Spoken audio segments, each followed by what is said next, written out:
वज़ीर आज़म मोहम्मद शहबाज शरीफ ने सऊदी अरब के सरकारी दौरे के दौरान सऊदी वज़ीर सरमायाकारी इज़्ज़त माब खालिद अल फालेह और इक़्तिसादी उमूर के लिए मुश्तरका टास्क फोर्स के सरबराह मोहम्मद अल तवेजरी से मुलाकात की। मुलाकात में इक़्तिसादी ताउन को मज़बूत बनाने, पाकिस्तान में मज़ीद सऊदी सरमायाकारी लाने और अहम शोबों में मुश्तरका इक़दामात को तेज़ करने पर तबादला ख़याल किया गया। वज़ीर आज़म ने सऊदी सरमायाकारों को सहूलत फराहम करने के लिए पाकिस्तान के अज़्म का अहाता किया और पाकिस्तान की स्ट्रेटेजिक पोजीशन और सरमायाकारी दोस्त पॉलिसियों को उजागर किया। उन्होंने तवानाई, इंफ्रास्ट्रक्चर, ज़राअत और टेक्नोलॉजी में पाकिस्तान की वसी सलाहियत पर ज़ोर देते हुए सऊदी कारोबारी इदारों को खुसूसी सरमायाकारी सहूलत कौंसिल SIFC के तहत कारोबार मौक़े तलाश करने की दावत दी।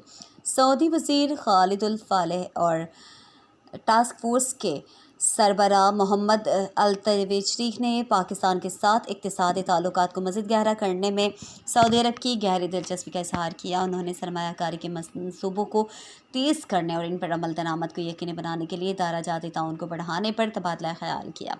दोनों फ़रीक़ों ने मुनज़्ज़म मसरूफ़ियात और मुश्तरका मंसूबों पर तेज़ी से अमल दरामद के ज़रिए पाकिस्तान सऊदी इक़्तिसादी शराकत दारी को मज़ीद मुस्तहकम करने पर इत्तेफ़ाक़ किया।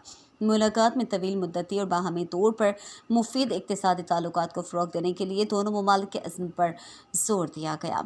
इजलास में वज़ीर आज़म की मावनत के लिए नायब वज़ीर आज़म और वज़ीर ख़ारजा जनाब मोहम्मद इसहाक़ डार, वज़ीर आला पंजाब मोहतरमा मरियम नवाज़ शरीफ और वज़ीर बराए मौसमियाती तब्दीली मुसद्दिक़ मलिक और national coordinator SIFC lieutenant general Sarfaraz Ahmed मौजूद थे। सऊदी वफ़द में सऊदी वज़ारत सरमायाकारी और सऊदी अरब और पाकिस्तान के माबैन इक़्तिसादी ताल्लुकात के लिए मुश्तरका टास्क फोर्स के नुमाइंदे शामिल थे।